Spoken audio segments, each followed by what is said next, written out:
En la clase de hoy vamos a reflexionar sobre una categoría de software que son los maquetadores.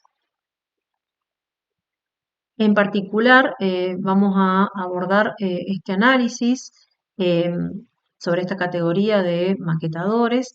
En primer lugar, vamos a hacer referencia a la lógica del trabajo. Luego vamos a abordar específicamente dentro de esta categoría el software con el que venimos trabajando, que es Scribus, y vamos a ver qué formatos de insumos y qué formatos de salida con qué insumos nos permite trabajar Scribus. En cuanto a la lógica de trabajo, una lógica de trabajo refiere a las características de un programa que describen justamente esas potencialidades que ofrece el programa y que lo hacen distintivos. Bien, vamos a comenzar con la lógica de trabajo, en este caso de los maquetadores, y si pensamos en esto justamente, podríamos llegar a decir que son bastante similares a los procesadores de texto, como por ejemplo Word. ¿Por qué? Porque, bueno, ambas categorías, por ejemplo, permiten generar un archivo con una o con muchas páginas, porque ambas categorías también nos van a permitir combinar eh, de otros programas, nos van a permitir incorporar, por ejemplo, textos, imágenes, ilustraciones y en cierta medida animaciones. Nos van a permitir realizar correcciones ortográficas y en cierta medida algo de configuración de interactividad también nos pueden llegar a permitir. Pero además de estas prestaciones que son comunes a ambas categorías de software, los maquetadores me van a ofrecer otras características, otras opciones que van a ser superadoras y específicas justamente para la tarea de maquetación.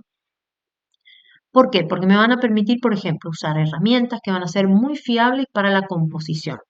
Esto es, aplicar, por ejemplo, columnas de texto que me van a permitir que yo haga fluir el texto de una caja a otra y que si yo modifico o cambio de lugar algún otro elemento, el texto no se corra, no se mueva, como por ejemplo sucede con los procesadores de textos. Me va a permitir ubicar marcos de imágenes y que estos marcos de imágenes o que estas imágenes no se vean alteradas si también yo modifico algún otro elemento. También me van a permitir trabajar con páginas maestras. Y si bien los procesadores de textos ofrecen algo similar a lo que llaman plantilla, lo cierto es que me permiten configurar una plantilla por cada documento. En cambio, hemos visto que los maquetadores nos permiten configurar varias páginas maestras o tantas páginas maestras como necesite en el archivo y me van a permitir estas páginas maestras, por ejemplo, disponer de aquellos elementos que se van a repetir en un conjunto de páginas o que van a ser comunes a un conjunto de páginas, me van a permitir aplicar numeración y bueno, disponer de ciertos elementos por cada página maestra que yo diseñe que son comunes a un grupo o a un conjunto de páginas del documento o del diseño que yo estoy realizando. También me van a permitir configurar estilos de párrafos, estilos de carácter.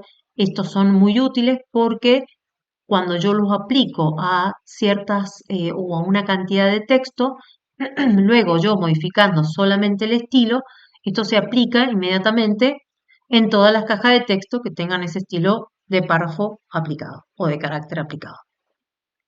También, a diferencia de los procesadores de texto, me van a permitir trabajar con capas, me van a permitir otra ventaja que es muy importante en el caso de los maquetadores, es que me van a permitir trabajar en forma muy precisa con la tipografía, es decir, me van a permitir ajustar con total precisión ciertas características, ciertas variables tipográficas, como por ejemplo el interlineado, que incluso se puede definir hasta con decimales, bueno, al igual que la altura del cuerpo, eh, ciertas variables que desde un procesador de texto no lo voy a poder realizar.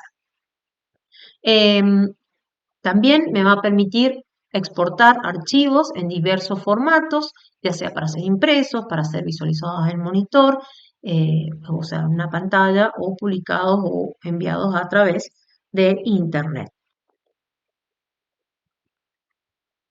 Todo esto que estamos mencionando es lo que hace que los maquetadores sean superadores o más adecuados para este tipo de actividades respecto a un procesador de texto.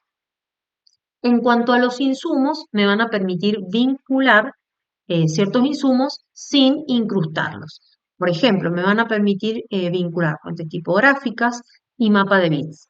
Con respecto a las ilustraciones, hay ciertos software maquetadores que nos permiten vincularlos. En el caso de Scribus, solamente por defecto va a permitir incrustar las ilustraciones.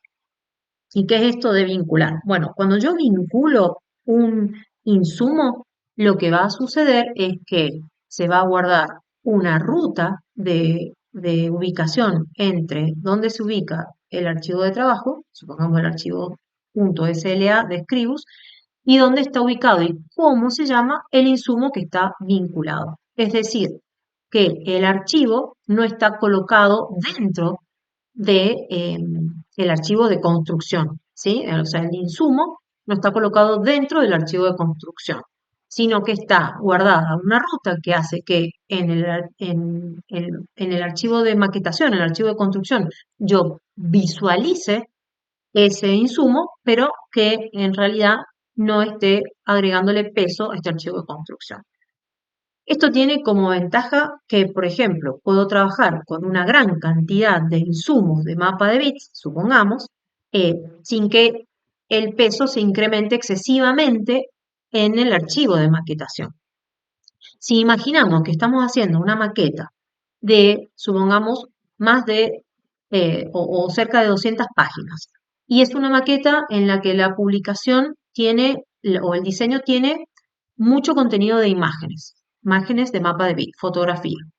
Eh, Podríamos llegar a encontrarnos con imágenes que ocupan página completa o doble página, y esto significa que si yo lo voy a imprimir a este insumo, como mínimo voy a tener una resolución de las imágenes de mapa de bits de 300 puntos por pulgada. Bien, si yo a eso lo estoy pensando que esta publicación podría llegar a tener un tamaño A4, supongamos, voy a tener que ese archivo de mapa de bits va a tener un tamaño en píxeles que va a ser grande, que va a ser, digamos, 300 por el tamaño de impresión, 300 puntos por pulgada por el tamaño de impresión, significa que ese insumo de mapa de bits va a tener un gran número de píxeles, lo que va a significar que sea un archivo pesado, ¿bien? O con un peso alto. Y esto no tendría que ser un problema. Entonces, la vinculación me ofrece una solución a esto. ¿Por qué? Porque el peso va a estar alojado en una carpeta y no en el archivo de construcción. Incluso si pienso que este archivo de construcción tiene, como dijimos, esta pieza de diseño tiene varias páginas, podemos pensar que al menos son más de 200 imágenes las que voy a colocar, las que voy a trabajar. Bueno, entonces esta posibilidad de vincular eh, me permite que yo pueda trabajar con toda esta cantidad de imágenes que tengan una nitidez o la nitidez necesaria para poder ser impresas y que yo pueda trabajar en forma cómoda en el archivo de construcción, porque solamente lo que se hace es eh, cargarse una previsualización y no el insumo completo. Bien, por lo general lo que se hace es colocar una imagen provisoria para ir armando la maquetación y luego cuando la imagen definitiva está lista, se ubica en la carpeta donde estaba esta imagen provisoria con el mismo nombre, se reemplaza para que directamente el programa pueda hacer o sea, se respeta la ruta, digamos, y entonces se pueda volver a vincular el insumo con solo reemplazarlo. Esto a su vez también me está permitiendo trabajar en equipo. ¿Por qué? Porque si alguien mientras alguien está haciendo la parte de maquetación, puede haber otra persona que se esté dedicando justamente a la parte de edición fotográfica o a la parte de edición de imágenes de mapa de bits. Entonces, esto me permite que mientras yo estoy maquetando, esta otra persona va cargando los insumos según hubiera sido acordada la forma de guardado de los insumos eh, en forma paralela y simplemente luego el programa va a ir, bueno, las rutas van a estar ya predeterminadas, digamos. Bien, como contrapartida, tenemos que tener cuidado que justamente la vinculación me va a exigir cierta organización en la forma de trabajo. ¿Para qué? Para que justamente no se, esas rutas, esas direcciones no cambien y esos vínculos no se rompan. Es decir, no cambiar ya sea o el lugar donde estaba guardado el insumo o no cambiar el nombre del insumo, porque justamente va a suceder que el programa no va a poder reconstruir esta ruta y no va a poder encontrar el archivo, con lo cual no lo va a poder cargar en el archivo de construcción. ¿Esto es solucionable? Claro que es solucionable, porque yo puedo simplemente reconstruir la ruta, volver a vincular el insumo. Pero si volvemos al caso de una maqueta o un trabajo que implica gran cantidad de páginas, gran cantidad de imágenes, supongamos 200 imágenes, revincular esta cantidad de imágenes es una pérdida de tiempo y un insumo de tiempo que puede ser solucionado o evitado teniendo justamente estas precauciones al momento de vincular los insumos. ¿Bien? Bueno, vamos a ver ahora específicamente sobre Scribus. Bueno, Scribus es un software libre, es un software gratuito que además tiene compatibilidad con distintos sistemas operativos. Tiene distintas versiones, ofrece diferentes versiones según los sistemas operativos.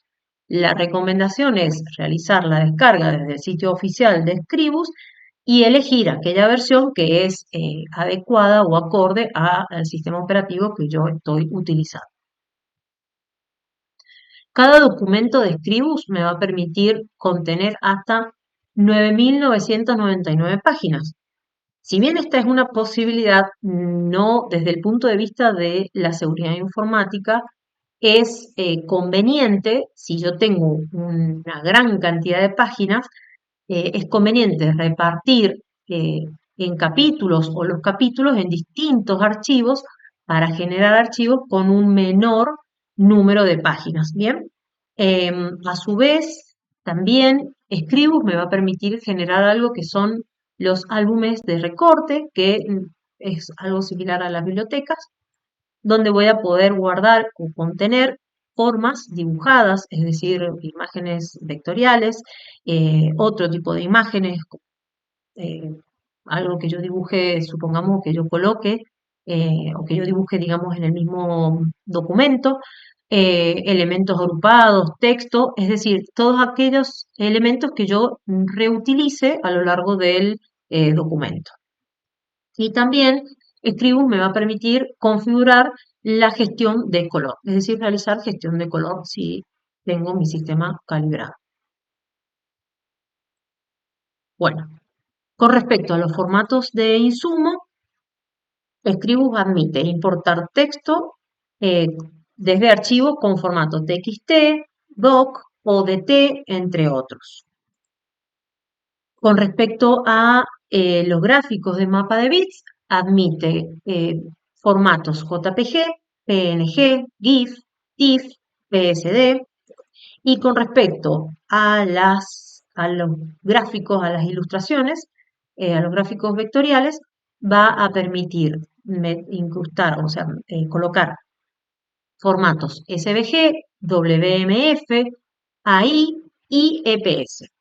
Con respecto a EPS, EPS es PostScript, es un PostScript encapsulado, eh, es un formato antiguo y casi en desuso, porque EPS está formado por dos partes. Una parte que es PostScript, que es para justamente ser impresa, y una imagen de mapa de bits que permite su previsualización en pantalla. Entonces, eh, este formato, en comparación a SVG o a Adobe Illustrator, ha perdido campo porque eh, justamente EPS es un archivo que contiene instrucciones PostScript, eh, o sea que no es solamente un conjunto de datos, sino que tiene eh, instrucciones, es un programita que tiene instrucciones que, como justamente es un programa, puede llegar a presentar incompatibilidades al ser interpretado. Además, no nos permite contener perfiles ICC, y en la pantalla lo que yo voy a ver es una previsualización de escaso tamaño en píxeles, y nunca puedo llegar a estar segura de el contenido del archivo. Esto porque, eh, como este archivo está codificado en lenguaje PostScript, no es visualizable en pantalla, y por eso es que se incorpora una imagen con un tamaño en píxeles pequeño. Todo esto hace que, frente a otras alternativas como SVG o Adobe Illustrator, EPS haya quedado en desuso. Con respecto a los formatos de salida, vamos a encontrarnos en primer lugar con SLA, que es el formato, lo hemos venido trabajando, es el formato de archivo nativo de Scribus. Me va a permitir, o mejor dicho, funciona tanto para Mac como para PC. Es editable en la misma versión o en una versión superior de Scribus. No incrusta las fuentes tipográficas, eh, ni las imágenes de mapa de bits, sino que las vincula. Sí va a incrustar el texto importado y las ilustraciones. Esto un poco ya lo habíamos dicho. Con respecto a .sla.gz, es el mismo archivo SLA, pero comprimido. Esta posibilidad de comprimirlo es una utilidad que me permite enviarlo ya sea por correo electrónico o para cargarlo en la web, y lo que hace es aplica un algoritmo que va a comprimir sin pérdida de información, es decir, que una vez que yo lo descomprimo recupero toda la información que había comprimido, y logra realmente altos grados de compresión, o sea que logra reducir bastante el peso del archivo. Puede ser abierto al igual que escribo, con la versión que fue generada igual o superior, y para descomprimirlo puedo utilizar un WinRAR, por ejemplo, o algún otro programa que me permita descomprimir este archivo sla.gz, que lo que voy a hacer es obtener el SLA. Cuando lo descomprima, pasa de SLA-GZ a SLA. Con respecto a recolección o paquete, en realidad no es un archivo en sí, sino que es una utilidad que nos ofrecen los maquetadores. En el caso de Scribus se llama recolección para salida. Lo que va a hacer es generarme una carpeta donde va a guardar el archivo de construcción .sla más una copia de cada uno de los insumos que yo haya vinculado. Además, si quiero, puedo elegir que guarde también las fuentes tipográficas y los perfiles de color que yo haya utilizado. Por su parte, SVG permite obtener, SLA me va a permitir generar archivos SVG, que no nos vamos a detener en este formato porque lo hemos estudiado ampliamente en TGD1, pero lo que sí vamos a decir es que SLA me va a permitir, el archivo de construcción SLA me va a permitir generar un archivo SVG por cada página que yo quiera obtener. Bien, lo que va a hacer es generar un SVG por página que va a incluir las fuentes, o sea, va a incluir todo lo que tenga el documento, pero si incluye fuentes, la va a conservar como vectorial, al igual que las ilustraciones. En cambio, lo que es mapa de bits se va a incorporar al archivo SVG como mapa de bits. Y por último, vamos a ver PDF, que PDF significa Portable Document Format, y va a nacer como una alternativa al formato PS, que vamos a ver qué es este formato PS. Bueno, El formato PS es formato, o sea, viene de PostScript, justamente porque utiliza el lenguaje PostScript en su estructura, o sea, en su construcción. PostScript es un archivo que va a ser multipágina, como les decía, escrito en lenguaje PostScript. Entonces, eh, es justamente un programa que va a contener las instrucciones para indicarle al dispositivo de impresión qué y cómo, o mejor dicho, cómo y dónde debe ubicar cada punto de impresión. Entonces, es una página que tiene, eh, justamente es un lenguaje de descripción, justamente describe y le describe al dispositivo de impresión qué debe imprimir. Bien, lo que sucede es que cuando surge PostScript fue absolutamente innovador porque resuelve algo que no estaba resuelto, que era la portabilidad de los documentos. ¿Qué quiere decir esto? Que algo que por ahí para nosotros en este momento nos resulta muy ajeno o difícil de entender, y es que cuando uno generaba un documento, lo generaba en la computadora, lo tenía que hacer en la computadora en la que el dispositivo de impresión estuviera conectado. Es decir, si yo quería imprimir un documento, tenía que hacerlo en la computadora que tuviera la impresora conectada, porque no podía llevarme ese documento, hacerlo en una computadora y llevármelo a otra computadora para imprimirlo en esa computadora que tuviera la impresión. Bien, no se podían trasladar los documentos, no se podían justamente hacer esto de, no existía la portabilidad de los documentos. Entonces, PostScript viene a resolver esto y es un gran avance, porque el archivo lo que hacía era incluir todos los elementos vinculados. Es decir, que el programa iba a describir no solo qué texto estaba en el documento, sino si tenía imágenes de mapa de bits, iba a describir las instrucciones para imprimir ese archivo de mapa de bits. También iba a describir cómo eran las ilustraciones, si contuviera, es decir, todo el elemento presente en el documento iba a estar eh, descrito en este lenguaje PostScript que le iba a indicar a la impresora cómo lo tenía que imprimir. Entonces, PDF nace como una alternativa a PS. Lo que va a hacer PDF es usar instrucciones PostScript, pero lo usa de una forma diferente a cómo lo usa PostScript. Y bueno, sí, a través de este lenguaje hace la descripción de la composición de un documento, pero lo hace de una forma diferente.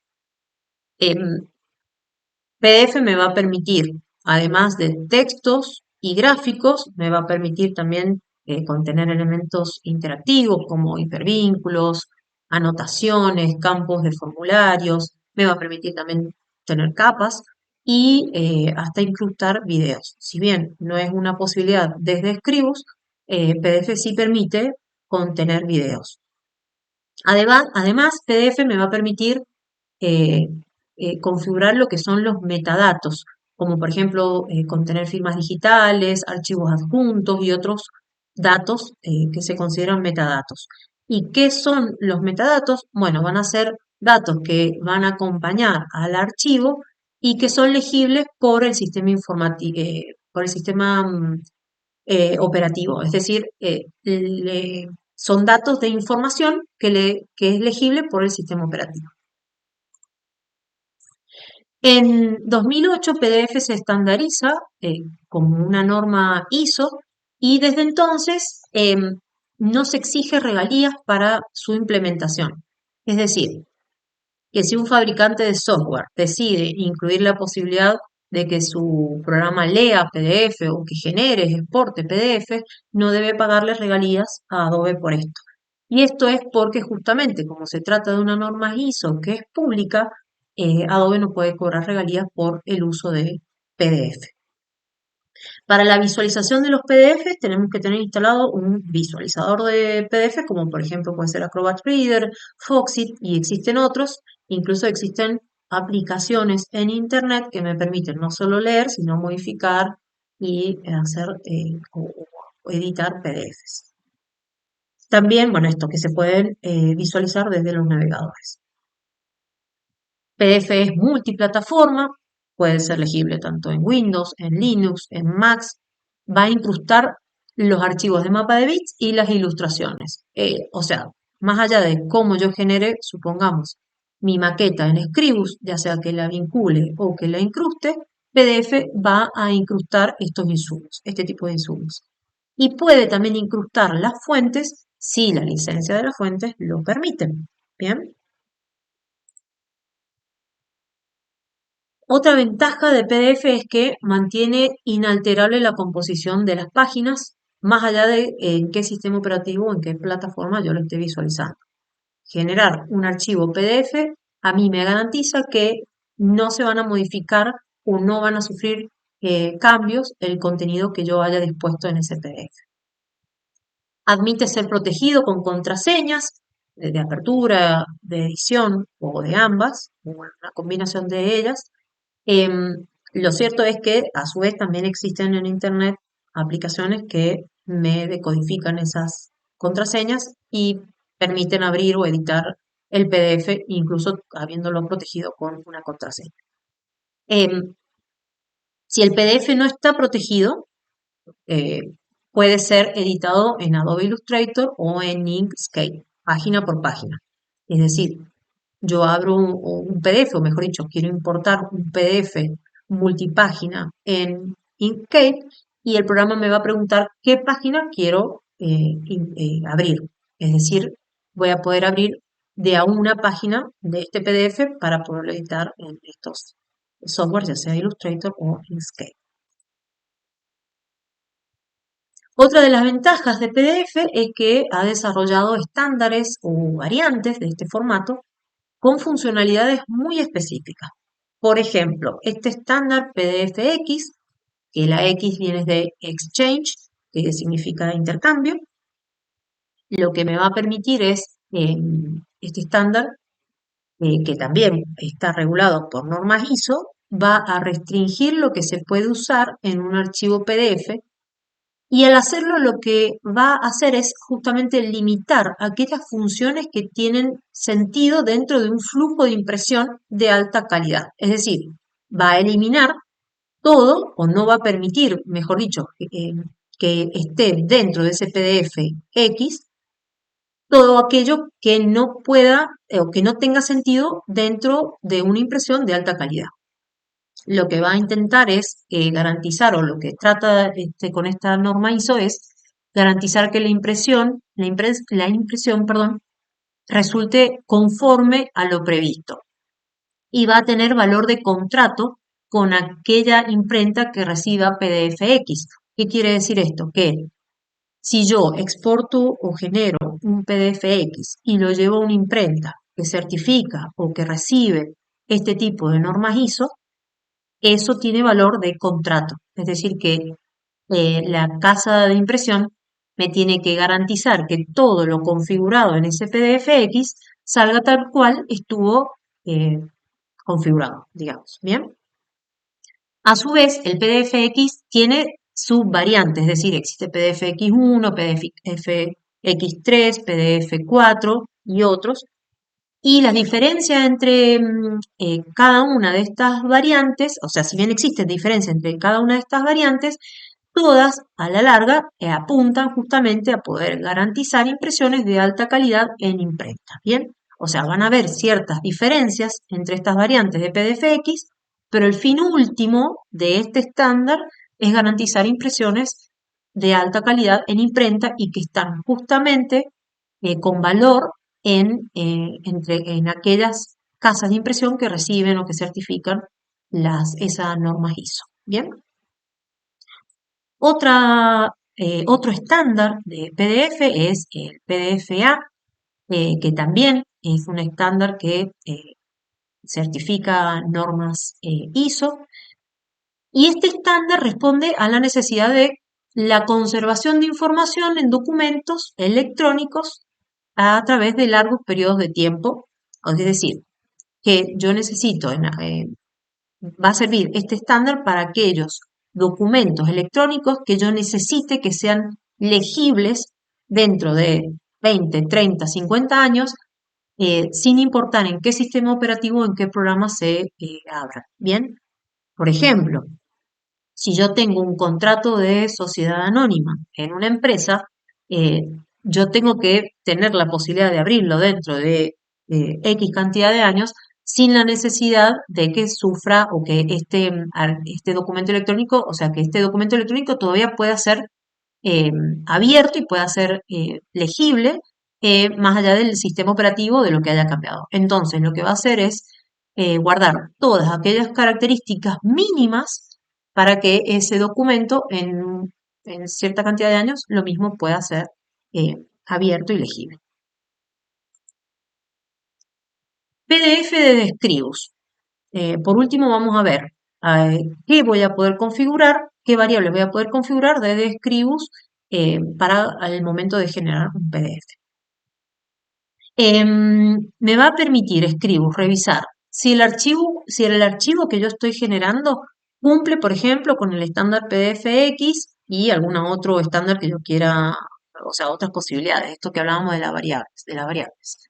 Me va a ofrecer adecuar la resolución de los gráficos de mapa de bits, ya sea en función de un valor. Entonces, yo voy a configurar un valor y si ese gráfico de mapa de bits está con igual resolución o mayor, el programa lo que va a hacer es reducir luego el tamaño en píxeles cuando ese valor sea superior al destino elegido. Bien, Eh, ¿qué quiere decir esto? Que si, por ejemplo, yo configuro la resolución de este PDF para que sea generado con una resolución, vamos a decir un número cualquiera, de 450 dpi y mis archivos de mapa de bits vinculados tienen esa resolución o superior, tienen información de más, el Scribus desde PDF lo que va a hacer es